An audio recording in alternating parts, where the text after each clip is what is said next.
There is one question we get asked all the time that could bring us thousands of life-changing opportunities every year, but our answer often kills those opportunities instantly. The question I'm talking about is, what do you do?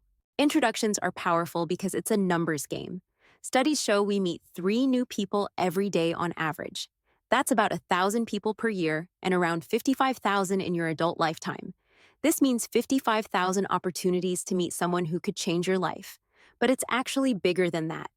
Each of these 55,000 people has their own network. And every time you introduce yourself well, it creates an endless chain of opportunities. This can mean the difference between business success or failure, or missing out on your dream job. Now, let's think about the things we do every day. We wake up, drink coffee, walk out, and meet new people.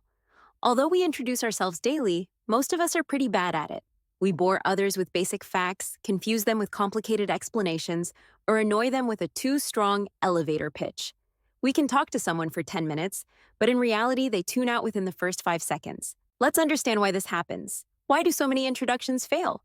Imagine that whenever we explain who we are and what we do, it's like making people run on a treadmill. They have to jog the entire time we're speaking. How long do you think they can keep up, trying to understand our message? If they can't grasp what we offer and how it benefits them within the first 5 seconds, they'll lose interest. Simply put, if our message isn't clear, people won't listen. The reason for this is that our brains constantly sort through tons of information, throwing away what's not important. For example, if we were in a big cinema for an hour, we wouldn't count the number of chairs, but we'd always know where the exits are. This is because knowing the exits helps us survive in an emergency, while counting chairs does not. Without us realizing it, our minds are always organizing and prioritizing information. When we bore people with basic facts or overwhelm them with long explanations, we make ourselves seem like the unimportant chairs instead of the crucial exits. This is why we need a filter. The goal is to create a simple and relevant message that grabs people's attention in the first 5 seconds. Since we only get one chance to impress, how can we create attention-grabbing introduction that works every time? Marketing strategist Clay Hebert introduced the perfect intro at TEDx Reno, and it's brilliant. Hebert suggests we think of our intro as a hook to draw the other person into a conversation. It's like deciding whether to see a movie. Instead of a long description, a few words like, "It's about a lawyer who can't lie" can spark your curiosity and make you want to see it. So, what kind of introduction accomplishes that goal? Instead of focusing on yourself, it should be about who you help and why. Instead of aiming for a 100% complete and accurate intro of every aspect of your professional life, it should be short, interesting, and confident. Aim to intrigue rather than to inform. To put these insights into practice, Ebert offers a simple formula of 6 words or less for crafting an attention-grabbing introduction. The basic formula is, I help people achieve a result. That's it. For example, Chris Anderson might say, I help people tell stories worth spreading. Chris Voss could say, I help people negotiate like a pro.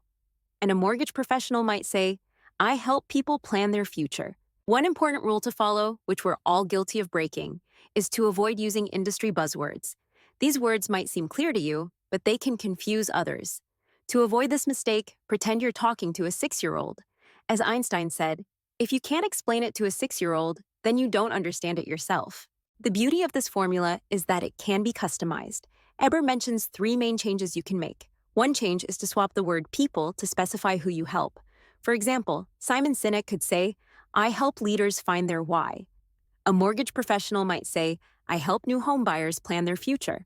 You can also change the word help to a different verb like connect, teach, or show. For example, a mortgage professional might say, I guide families to their perfect future. Lastly, if you want to introduce your company instead of yourself, just use we instead of I. For example, we connect the world's professionals to make them more productive and successful. This formula is very simple and works every time. First, it's unexpected. People usually expect an elevator pitch, but this kind of intro gives just enough information to spark curiosity in the first 5 seconds. It also invites the other person to ask questions like, what do you mean? This opens the door to a conversation. Additionally, it is repeatable, which makes you more referable, both immediately and later on. The next time someone needs the kind of help you offer, there's a better chance they will remember and mention your name. This way, you become the person others think of first when opportunities arise.